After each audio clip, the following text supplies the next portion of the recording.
ആന്ധ്രാപ്രദേശിൽ നടന്ന ഒരു പരിപാടിയിൽ മുഖത്ത് നോക്കി മോദിയുടെ മതാധിഷ്ഠിത വിഘടന രാഷ്ട്രീയത്തെ നിശിതമായി വിമർശിച്ചുകൊണ്ട് മുൻ വിശ്വസുന്ദരി സംസാരിച്ചത് കേൾക്കേണ്ടത് തന്നെയാണ്. ജാതിയും മതവും ഭാഷയും യഥാർത്ഥത്തിൽ എന്താണ് എന്നാണ് മോദിയുടെ മുഖത്ത് നോക്കി ഇവർ വ്യക്തമായി വിവരിച്ചു കൊടുത്തത്.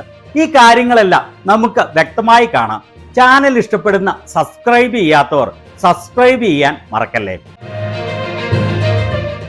ആന്ധ്രാപ്രദേശിലെ പുട്ടപർത്തിയിൽ സത്യസായി ബാബയുടെ 100ാം ജന്മദിനത്തോട് അനുബന്ധിച്ച് നടത്തിയ പരിപാടിയിലാണ് മുൻ വിശ്വസുന്ദരി ഐശ്വര്യ റായ് മോദിക്കെതിരെ ഒളിയമ്പ് എയ്തത്.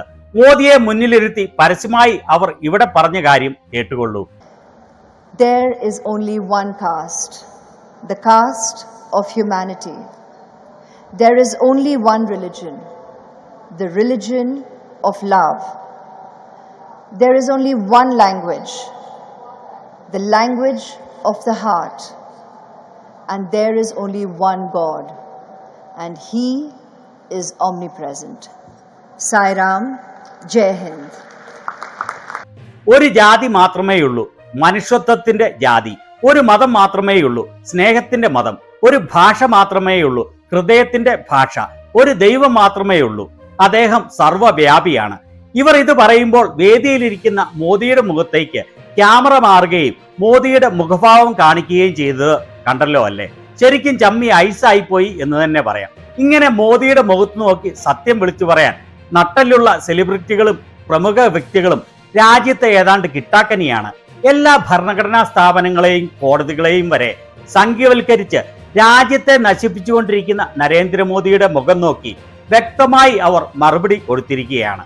അവരുടെ പ്രസംഗത്തിൽ മോദിയെ പുകഴ്ത്തുകയും ചെയ്തു എന്നുള്ളത് വാസ്തവം തന്നെയാണ്. മോദിയെ മുന്നിലിരുത്തിക്കൊണ്ട് അല്പം പുകഴ്ത്തിയില്ലെങ്കിൽ വലിയ പ്രതികാരം നേരിടേണ്ടി വരും എന്ന് അവർക്ക് വ്യക്തമായി അറിയാമായിരിക്കണം. അതിനാലായിരിക്കും ഒളിയം പെയ്യുമ്പോൾ തന്നെ മോദിയെ പുകഴ്ത്താനും അവർ തയ്യാറായത്. എന്നിരുന്നാലും നട്ടല് നിവർത്തി മോദിയുടെ മുഖത്ത് നോക്കി മതവർഗ വർണ്ണ വ്യത്യാസം എന്നുള്ളത് രാജ്യത്തെ നശിപ്പിക്കുന്ന വിഷമാണെന്നാണ് അവർ വ്യക്തമായി പറഞ്ഞത്. കഴിഞ്ഞ ദിവസം 272 ആട്ടിൻതോലണിഞ്ഞ സംഖ്യകൾ രാഹുൽ ഗാന്ധിക്കെതിരെ ഇലക്ഷൻ കമ്മീഷന്റെ നാണംകെട്ട കളി തുറന്നു കാട്ടിയതിന്റെ പേരിൽ ലെറ്റർ എഴുതിയത് നമ്മൾ എല്ലാവരും കണ്ടതാണ്. അങ്ങനെയാണ് രാജ്യത്തെ ഭൂരിഭാഗം പ്രമുഖ വ്യക്തികളും ഇപ്പോൾ നാണമില്ലാതെ പെരുമാറുന്നത്.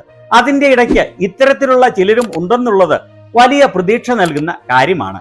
ഇതിനെക്കുറിച്ച് നിങ്ങളുടെ അഭിപ്രായം എന്താണ്?